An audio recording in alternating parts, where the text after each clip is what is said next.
Hey Matt, how are you? Good. How are you? I'm doing well. You finally back from vacation? Yeah, that was a long month, man. A month of the winter in the mountains. That's so strong. You didn't miss really much. I think maybe 25 limit up and limit down days back to I back. saw him.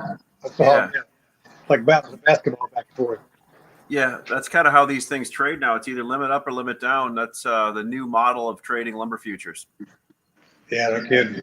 Yeah, I think Wall Street Journal had an article out and something like that today. So yeah, a lot has changed. A lot stayed the same. So logistics is still an issue. Completions is still an issue. Had Riley and Beamer on yesterday, and like Greg was saying after the West Fraser announcement, probably be better if they didn't make a lot more wood right now because that's not the problem. The problem's cabinets, logistics, getting everything else for completions filled through. How does that sound? What does that sound like to you? That sounds to me like it's. Are you getting feedback from me? Are you getting feedback when I talk? So you said you're getting feedback? I'm getting some, but I'll talk over it. That just plays right into what the builders said they were going to do earlier in the year, which was spend the first quarter getting starts on the ground so they could get contracts locked in, and then spend the rest of the year completing. And that looks like what's happening. And that's my fear about the lumber market is so much of that wood's already bought, and everybody's making the assumption that we're going to keep doing what we're going to do. What we've been doing for the last 2 months for the rest of the year, and the builders are not saying they're doing that. Yeah, no doubt. They're just concentrating on getting their completions done, and that at the end of the day is what really matters. I wanted to. You sent me over two things to look at today. Which is the first one we should look at? The softwood But one frame, is or which one one do you is want to the look at new first? home sales that just came out today. Let's Um, see. I What get the page? right. Yeah, what page is that on of yours? I'll pull that up. It's not on there. It's on the housing starts data. That census thing that sent you the census link. I'll just I tell got, you. I got, Just I tell you what got it it. says. Though. I got it right there. Let me send it over to those guys. Nick, did you get that link that you guys sent up the consensus? We'll bring it up, Matt. Let me give him a little. Let me give him a little cheat sheet to read off of.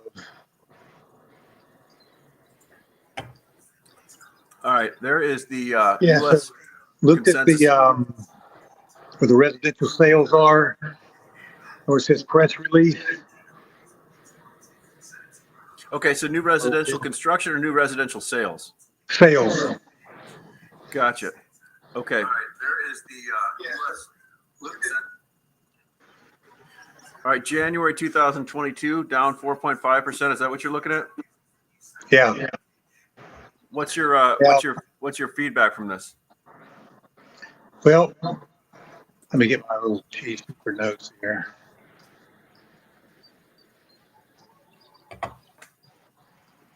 The big thing there was I'm not mistaken on this one. It's to get the right spot was the multifamily. Look at sales here.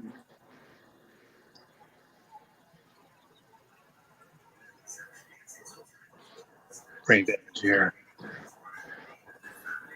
Oh yeah, you look at the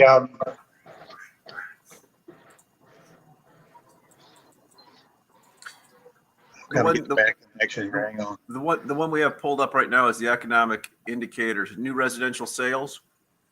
Yeah. Yeah, I'm looking. Okay. Let me catch up with you. Gotcha. Seasonally adjusted, they're down 4.5%. But the actual, if you scroll down a little lower, the actual sales were up 8.5%. So what's interesting about that is that's January when weather was incredibly bad, and we had a seasonal adder that should have made it look like it was selling more, and it actually on the seasonally adjusted the rate went down. But on the actual sales, the sales were up. So new home sales were actually better in January than the seasonally adjusted number suggests. I'll let you So new, figure out what that means as we go along. yeah, okay, I got you. That makes sense. It's just interesting. What's interesting has the data that we get and we focus on isn't all the stuff that we should see. Gotcha. Let's bring up. Look at the permit. Do the permits. The one that's the starts and the permits on it. So should we actually click on the new residential sales to pull that up? Now go down to the one that's down below it that has the construction one and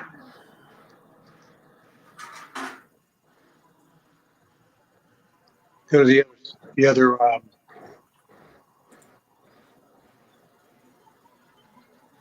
not the sales one, but the construction one. The construction one.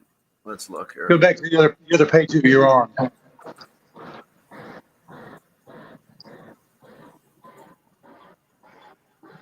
Oh yeah, now scroll down. Go back up. Let me just tell you what it is. You waste a bunch of time. Yeah, there you go. Okay, take a look at permits to start with.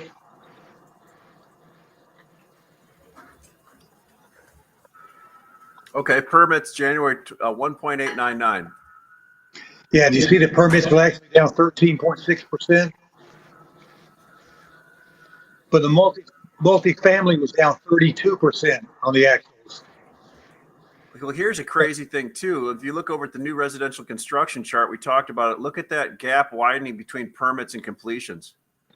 Yeah, it's even worse. And I think that just goes to show you that during that period of time, the end of December and January, builders were really focusing on starts. They really weren't focused on completions yet, so the gap got even bigger. We were down to 1.2 completions, but the actual permits for multifamily were down 32%. And from my connections, they tell me that's 100% price rejection. So when you say price rejection, when they're building these 5/1s or what they call them, the 5 wooden stories on the concrete, is that they're just not starting those right now because of price rejection? They had bids in November, December. They came back and got the quotes in January, and they were an 8 million job was the 10.5 million or 11 million. So they were having to eat $3 million of just framing package increase, and they just said, "Screw it, go shove it. I'm not going to do it." So they didn't permit them. Yeah, I guess that makes sense when you think about it. We kind of saw that price rejection Q1 of last year as we started to get up into these numbers, right? Yep. And obviously we're right there. I just think that's pretty crazy looking at that new residential and watching that gap just widen between permits. And how does this end with the permits keep going up and the completions keep kind of staying right up? It ends with builders switching from starting and permitting to completing. Yeah. And I think that's going to happen. I thought it was going to happen in March. I think maybe by April now, because January was such a crappy month for starting. But just weather-wise. But I think by April we're going to see these starts start to really fall off, and permits fall off, and completions start to increase. Yeah, that makes sense. Look at the actuals for authorized, not started. Scroll down a little bit. Can you scroll down a bit, Nick? Actuals not started, we want to look at, right? Actuals authorized, not started.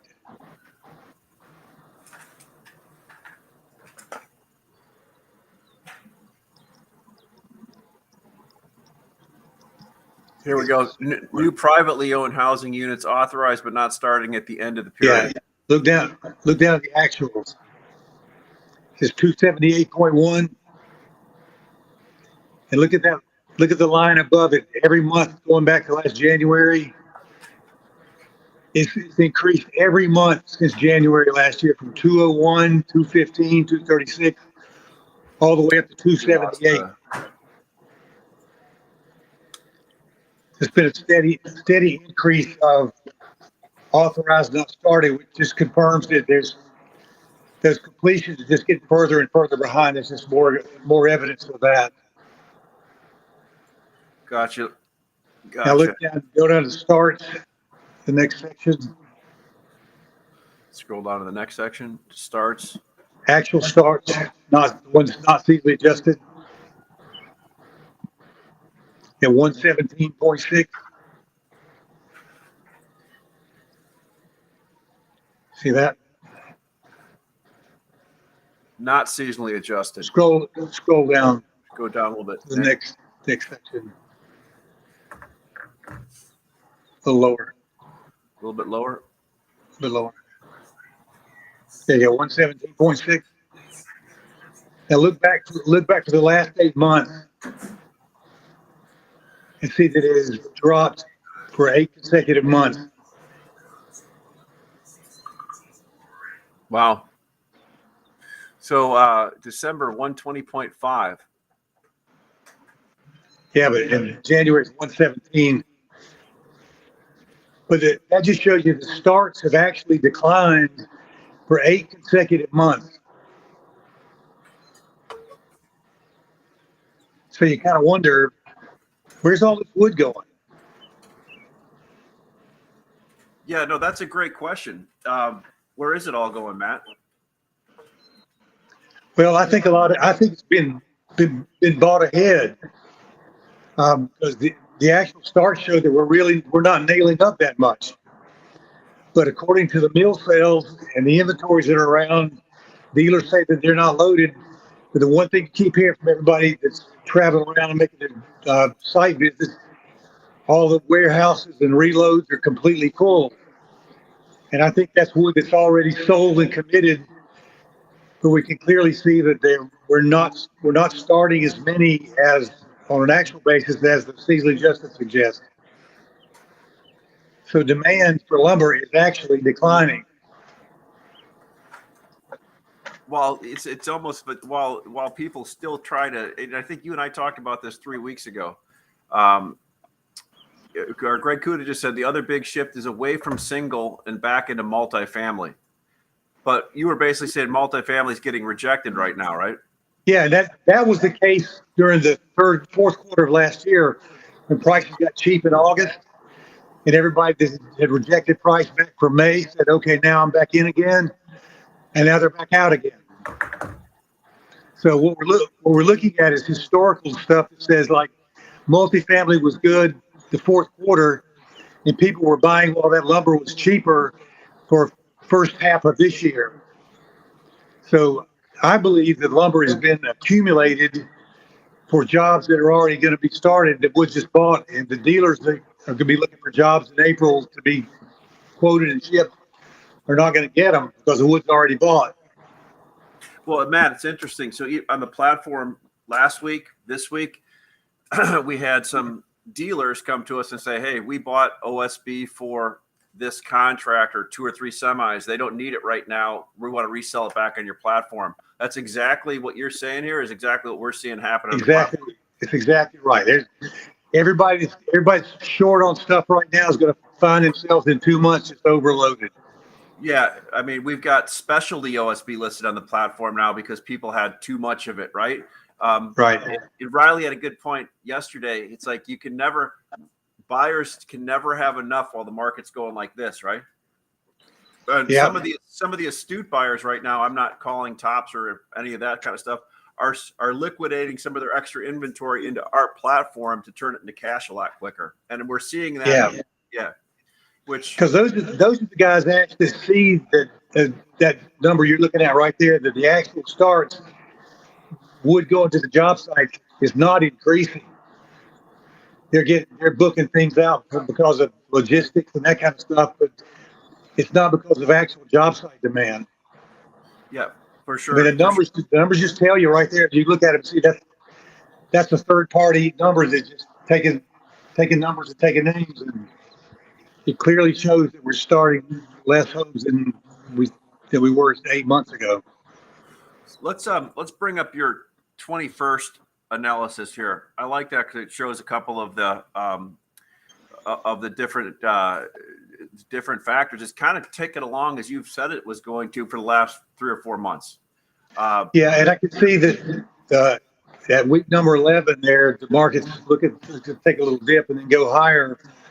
And I can see that setting up, maybe not going higher, but at least coming back to where we go off of this rally, because dealers are already talking this market over. And if we believe in, like we talked about in the past, about people talking their positions, the dealers are talking about getting rid of inventory, and they'll probably do it prematurely, and we'll get an April sell-off, then get another bounce back in May because everybody liquidated too early. Sure. One thing I want to take a look at too. Let's go down and take a look at your Southern Yellow Pine chart, because that 4-inch chart is that's the one item I think is one of the hottest items besides 92 and 5/8 studs and some OSB. The 2x4 number 2 Southern Yellow Pine seems to be the big. Let me bring that up here. There we go. What are you hearing on that? What are you seeing on that? I mean, there's just no wood available. Yeah. No, every time I talk to somebody that says that they're looking for something, they found something, it's less than 10 truckloads. It's, they're happy when they find 3 or 4 or 5. We talked about this for the last several weeks, that you take a load of, an inquiry for 10 loads, and it takes you 5 people to cover it, and nobody does more than a couple each. There's just no volume. Nobody says they could go out and buy 20 trucks in a day if they had to. But that's an interesting one, because look, that 2x4 number 2 gets mainly, I shouldn't say mainly, a lot of that gets used in off-site construction, trusses, exactly, wall, floor trusses.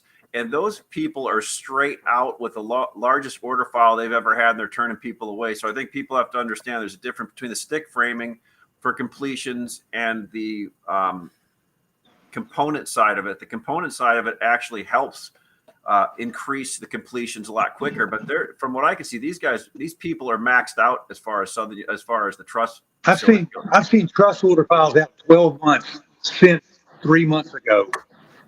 Yeah. And 7 months out for trusses is not abnormal. Yeah, well, it's not in today's business, but go back 3 or 4 years ago, you would have never heard of that, right? Actually, last year there was a short period of time when truss manufacturers completely lost all their order file. It just evaporated during that May through August period when everybody doesn't have enough of the markets going up. But it's surprisingly amazing how your supplier, your dealers, your builders can tell a dealer, when can you get me that load? I'm desperate. I got to have it. And then the market peaks and falls $100, and then he goes, hold up, don't ship it.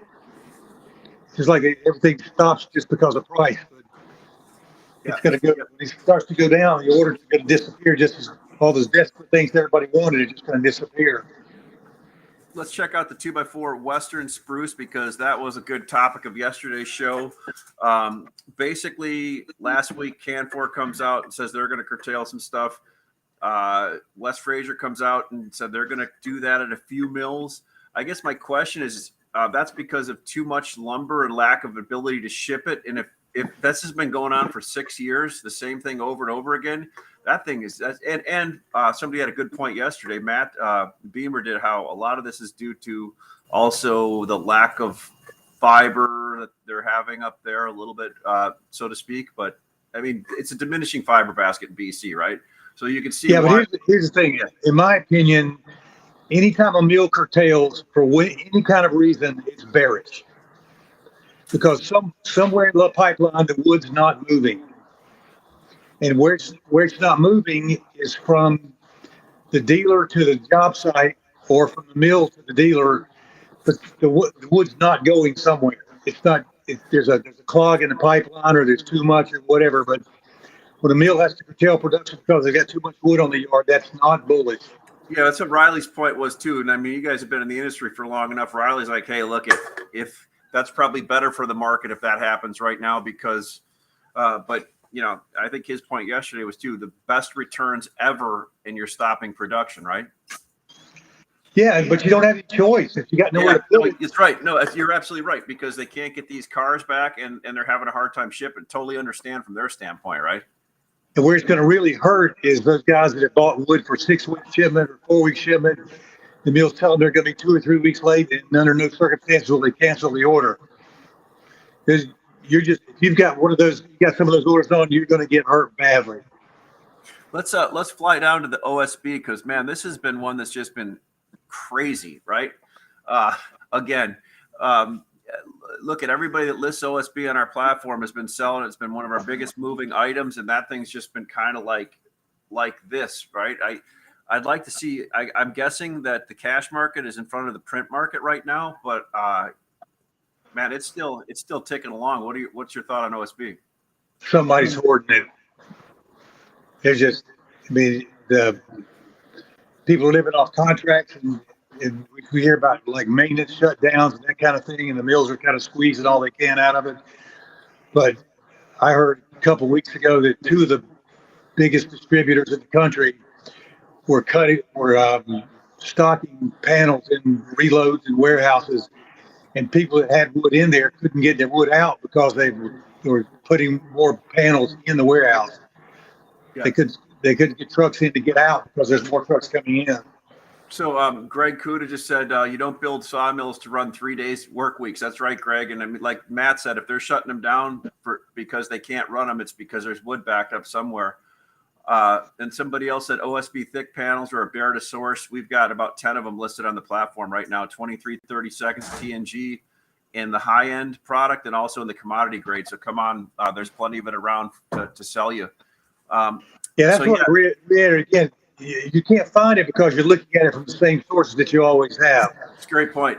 Yeah, that's right. And if the same exchange is a great place to find it. Yeah, thanks, Matt. I appreciate that. You served that one up for me. That's that was the easiest. That was a softball, as people would say. Yeah, no, look at if everybody counts on doing business the same old way they've been doing it, continue to do that, which is great. But the hauls we've been making on OSB again, 1,000 miles, 2,000 miles, going from different region to different region, going by all kinds of distributors. It's because when you put technology behind a process, it finds people that never would have found people before. And you've got a lot. You know what? I'm reminded of that truck last year you sold from New Jersey to Oklahoma. Of OSB. Yeah. You can't tell me that somebody between Oklahoma and New Jersey didn't need that truck. Yeah. They could have bought it for less, but it fit just because it needed to be found somewhere, and it just got sourced. But people of Virginia and North Carolina are having just as hard a time as guys in Oklahoma. So don't be afraid to throw it on the platform and let somebody quote it for you. So Steve Kaufman said, afternoon from South Carolina. Christopher DeGroat, cash is way over printing OSB. Absolutely, Chris. It definitely is. So yeah, I mean, especially it's still a little bit of a problem. But back to OSB, I was talking to a big buyer in Texas yesterday, and he shoots me straight all the time, right? And he goes, I'm finally caught up on my OSB and have plenty of days of it. And honestly, he goes, I've been chasing it for so long. We finally have topped everything off, and we're doing pretty well. So I think you've kind of seen the push of that. Well, so other topics you want to talk about, Matt? I was just going to talk about. Let's go down to the builders framing package index. I love looking at that. Right. So, that thing's scary. So basically, you're almost back to your highs from second quarter last year. Yep. And anything there? Any region stick out more or less than another? No, they're all everything is equally as out of joint. I mean, if you look at where we are right now, we're at the second highest price for framing package that we've ever been at $67,000 versus $72,000 back in May. And it's just, if you look at what's happened from May, we went from $72,000 for the average composite price and $36 a foot, all the way down to September and August of $12 a square foot. I mean, and then we're back up to $34 a foot now. So builders just can be prepared um, for your March lumber lots to be significantly higher. Yeah. So, but let's real quick. Let's touch on that. Are most uh, providers of lumber to the home builders out in the field, are they basically doing 30-day locks now? Is the 90-day lock gone? No, at the most you can get a 30-day lock. Lots of times you can't even get that. Lots of times you can get here's the quote of what the price is right now. When you come back with the order, I'll quote it again, and that's what the price will be then. And then I'll buy it. And when I buy it, I'll let you know what I had to pay for it. Interesting. Interesting. So what happens if this market rolls over and everybody's sitting in a bunch of inventory at their yards with no long-term locks on their lumber? How do they protect that risk? They don't, because it's the builders. The builders got to get a chance for some payback at some point. But you can't really blame the dealers for pricing that way because Absolutely they not. don't. I can't. No, you can't blame them because they needed Now you the to price follow goes the up market. $50 every print. Yeah. Yeah. No So it's just doubt. kind of a lose-lose situation. And I know a lot of the builders now watch this program and other ones, right? So they're all there used to be a big lag between when they found out prices rolled over or when they went up, and now they're pretty much finding out in real time now, right? I don't know. I don't know if it's just social media or what you guys are doing here or whatever, but there's so much more information out there, more people prognosticating on the lumber market, keeping people abreast of like where are we right up to the minute? What's the logistics situation? What's the fear of a war in Russia or you know another beetle kill or a skunk across the road or something like that? But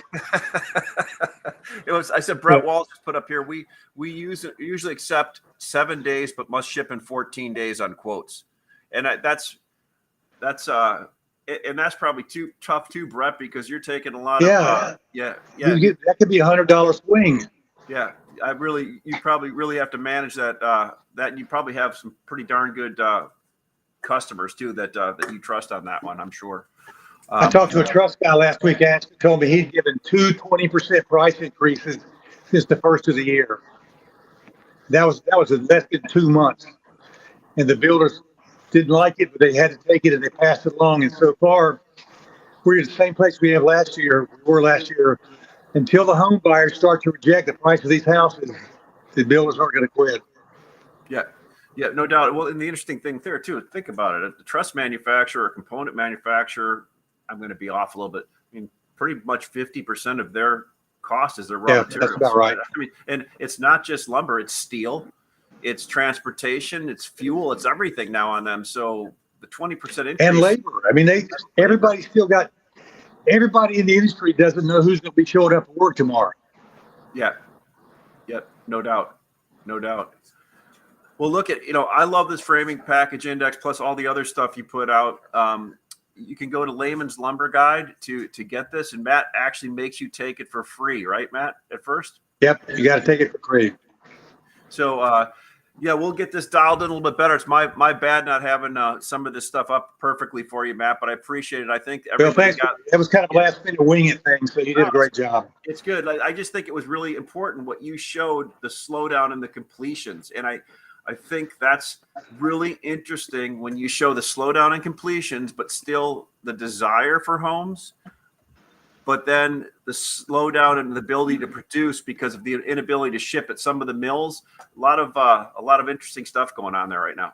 If you look on that front page of the Census Bureau thing that we had up a little while ago, there's a little graph that shows the completions and starts and permits spread between the two of them.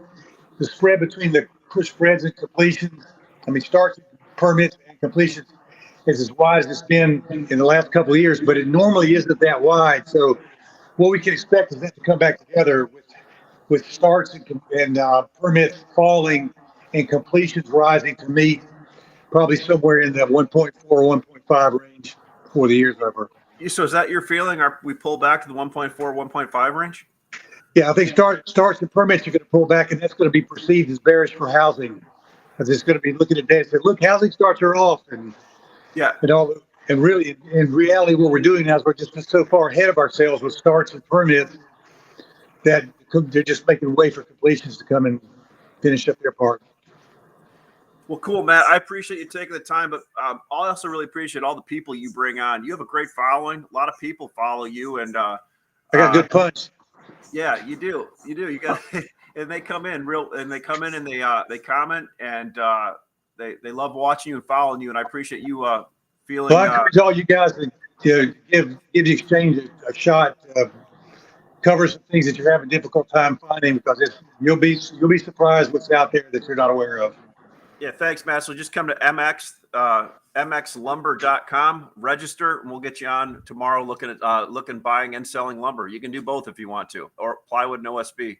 Thanks, Matt. We'll look forward to doing this next week. Yep. Have a great week. Bye, buddy. Thanks everybody for coming.